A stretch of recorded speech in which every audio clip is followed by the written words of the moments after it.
Hey, this is Adam Torres, and I'm here to tell you that it has never been easier to start your very own podcast. At Mission Matters, our goal is to amplify stories that matter. That means we want to help you start your podcast because your story matters. We can do this in 3 different ways. 1, join our podcast school and take a free or paid course. 2, visit our resources page where we've already figured out what you need, such as where to host your podcast. Or 3, heck, we can even do everything for you through our podcast agency, including editing for cheaper than you can do in-house. Oh, and no contract, service is month to month. Get started by heading over to missionmatters.com and click on Start a Podcast. All right, now let's get into the show. Hey, I'd like to welcome you to another episode of the Mission Matters Business Podcast, your source for all things business. My name is Adam Torres. You can follow me on Instagram at AskAdamTorres. Keep up with my book releases, book tour schedule, signings, all that other good stuff. Always love to connect with you there. And as always, if you'd like to apply to become a co-author of one of my upcoming books, just head on over to the website, missionmatters.com, and click on Become an Author to apply. All right, today I have Stone Payton on the line. He's managing partner and radio host over at Business RadioX. Stone, welcome to the show. Thank you so much for having me, man.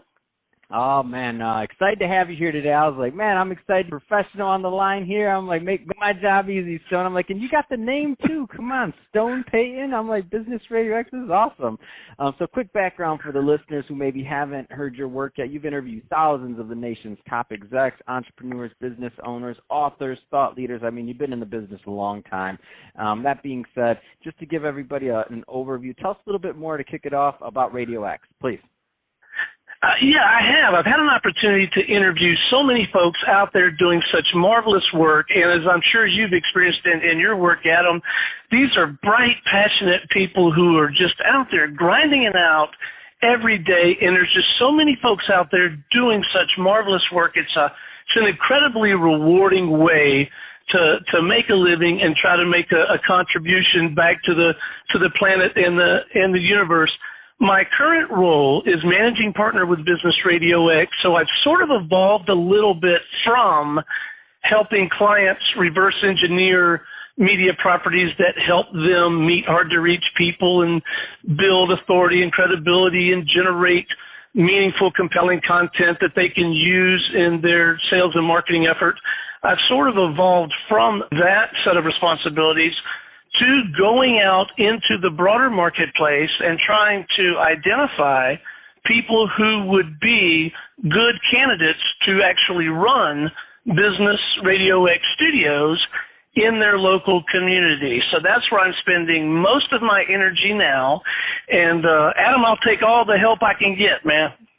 Man, that's really an exciting venture, and I love what you're doing. Really, you're taking the model that you've created, and the way that you are amplifying stories, and now you're also providing the opportunity to others. So I think it's an amazing concept and awesome for the people that do work with you. So that being said, at the end of this, I'm going to give you an opportunity to leave contact information, websites, stuff like that. But I do want the right types of individuals and/or business owners, entrepreneurs to connect. What's typically a good fit to work with Business RadioX?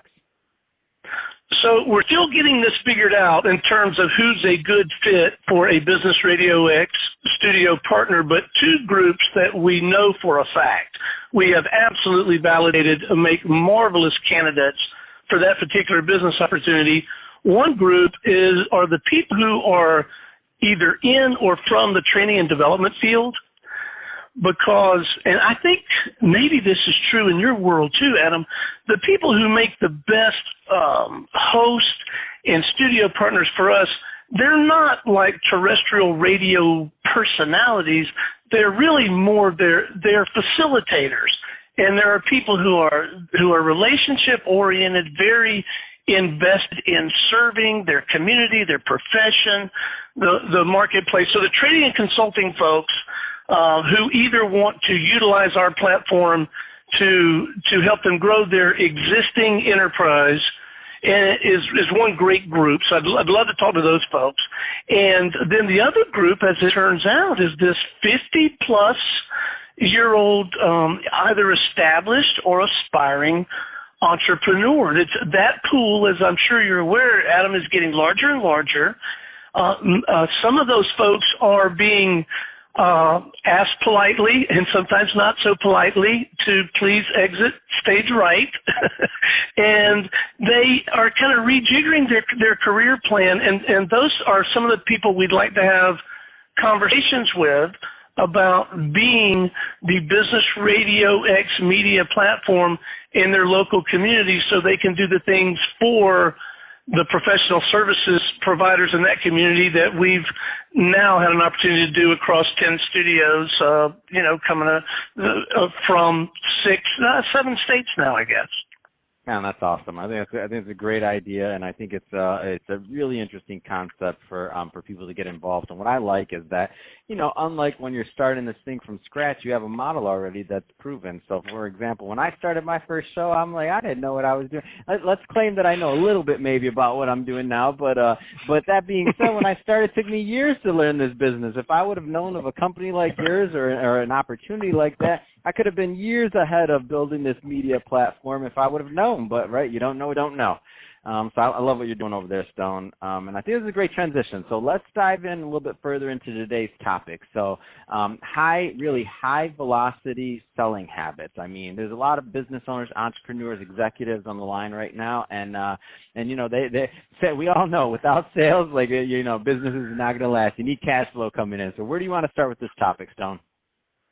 Well, thank you for providing the platform to talk about this a little bit. Where this is coming from, some 20 years ago, I self-published a book on high-velocity disciplines for leaders. And so the topic was geared much more around leadership, and I had even by that time observed a handful of key disciplines that top-performing leaders really did exercise consistently, relentlessly, that gave them that slight extra edge, equipped them to build a culture that served their mission and purpose and enabled them to produce great deal more results in much less time.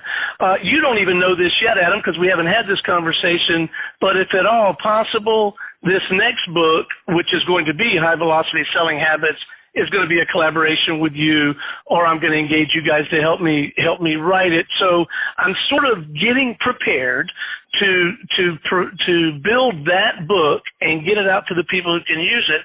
But that book too is built on the fundamental premise that high velocity salespeople, the ones that really do generate maximum results in minimum time, they exercise just a handful of key disciplines that really do give them that slight extra edge.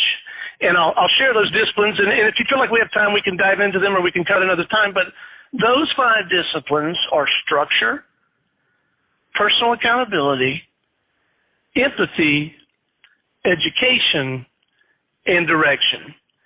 And so with that as the framework, I'm learning that I can take that framework and the habits underneath those disciplines and utilize that knowledge and something we call the High Velocity Sales Simulator to help my Business RadioX studio partners and to help their clients do even more and better with the work that they're doing with us. So CPA in Sandy Springs, Georgia, has a show out of that studio.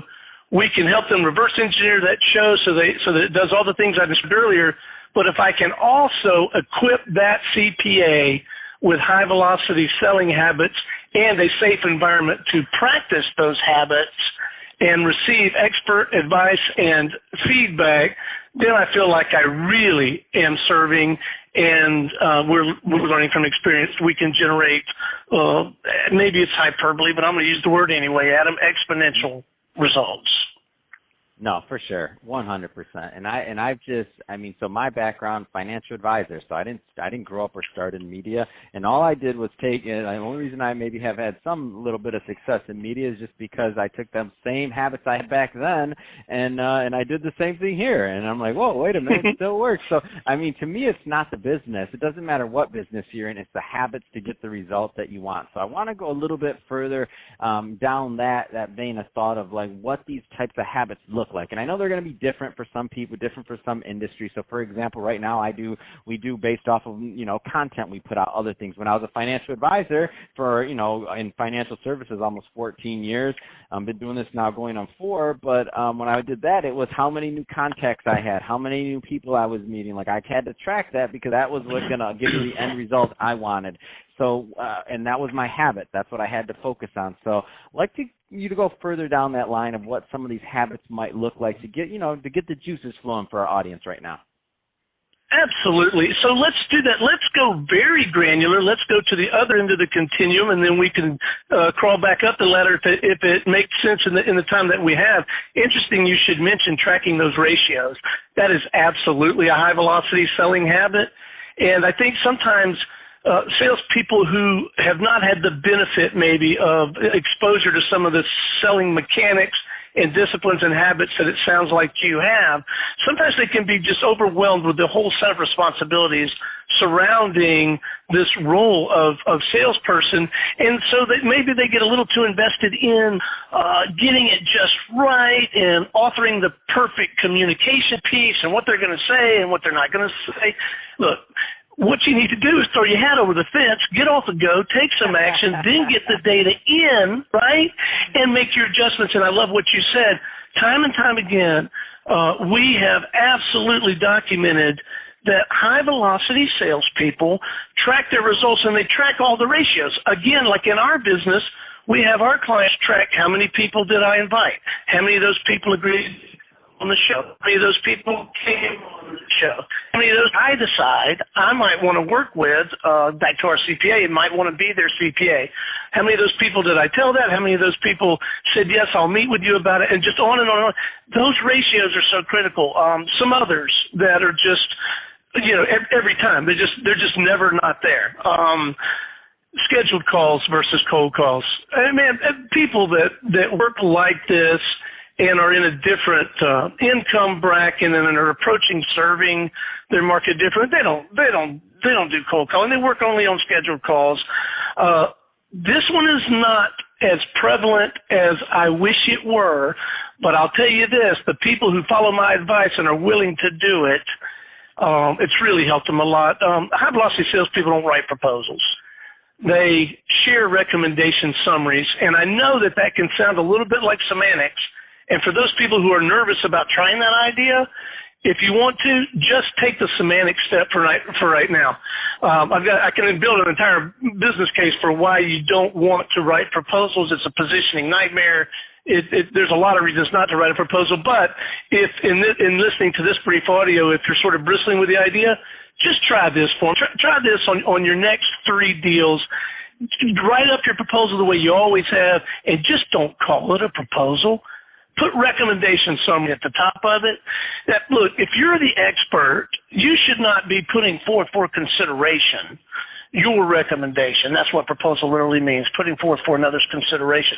Either you're the expert or you're not, and if you're the expert, you should be capturing enough data to make a recommendation, and then you should make that recommendation to this prospective client. And again, if you want to take just a little baby step in that direction, just try that on your next 3 deals. Just whatever you do, don't call it a proposal. Just call it a recommendation summary. And then I guess another one, we see a lot of people in the professional services arena, their sales process involves a sales presentation, Adam. And in our experience, people who produce better results in less time consistently, their whole approach to crafting the solution is one that is co-authored with a prospective client, certainly guided with expertise and insight, but it's a co-authored, co-created solution as opposed to sit down, shut up, give you milk money, and let me teach you how I'm going to help you. Another thing that most high-velocity salespeople don't do, and I'm going to catch some flack about this from some people in the training world, there's tremendous value in having some insight and learning about a person's communication or behavioral style. Where people really screw that up in the sales arena is making the huge leap that once you have that understanding, you try to match their communication style. High-velocity salespeople don't do that. We can talk about that another time if you want. And then the last thing I'll mention, just for the benefit of today's conversation, high velocity salespeople never duck the money question. And then all of these things, we teach some strategies, and then we have the high velocity sales simulator where they can practice those in a safe environment. And then I'll give you one overarching, here's the short version of the Stone high velocity sales course. If you do these two things, the rest of it will fall into place, and you'll come up with your own habits. Tell the truth and get the truth. High velocity salespeople in every professional exchange about providing their products and services in exchange for money, and every one of those, what they become exceedingly good at, Adam, is telling truth and getting the truth. So there you have it, my entire sales course. Man, I love it, Stone. And I'll tell you what, I'm going to listen to this one again because you dropped some jewels. And it's funny because as I was taking notes and you're talking, I was like, man, I love it because some of the things I was just thinking about, and I'm like, wow, 2,851. Do you know what that is, Stone? No. That's your interview number, and I have 97,149 left to do, and that's my personal goal over 20 years, and I'm 2.5 years in. So throwing that out there to you, I'm like, you got to measure those goals. If you want to do something, you got to know what you want to do. You have to plan that out. You got to. So when people say track numbers, I'm like, you're 2,851. I mean, I have all my interviews, by the way, Stone. So I don't want to but I'm just saying, and I have 97,149 left to go in this journey of podcasting and interviewing people. So I'm like, and that was a plan, that was made 2.5 years ago. And I'm like, and so when you think about all the things you said, I'm just smiling ear to ear over here because I'm like, man, Stone, you just did a master class in like 20 minutes. I'm like, you're too much for me, man. This is a great interview. So that being said, we're about out of time on this one. I'm sure I'm going to be having you back on, though, because this was awesome. So that being said, if somebody is listening to this, Stone, and they do want to connect and learn more about what you're doing with you and your team, and maybe get them a show if they're the right type of individual that's going to make sense, what's the best way for people to connect and to reach out? So the two best ways, one is just to set up a brief phone conversation with me, and we'll just talk some ideas through. And the short URL to get to that booking calendar is simply bookstonephone.com, bookstonephone.com. And then I do want your listeners to have my email address, and it is Stone, STONE, @businessradiox.com. Fantastic. Well, Stone, really appreciate you coming on the show today and share more about your background and your passion for what you're doing over at Business RadioX. You're helping a lot of people out there get their message heard, and which is definitely part of what we're all about over at Mission Matters. So great stuff there. And to the audience, as always, thank you for tuning in. Hope you got a lot of value out of this. If you did, don't forget to subscribe to the podcast, leave a review on the Mission over on the Apple iTunes Store, and if you're watching this on our YouTube channel, Mission Matters Business, give us some comments there and there. I'd love to connect with you and keep the conversation going over in our YouTube community. And Stone, thanks again for coming on the show. It's been a pleasure. Absolutely my pleasure, man. Thank you, Adam.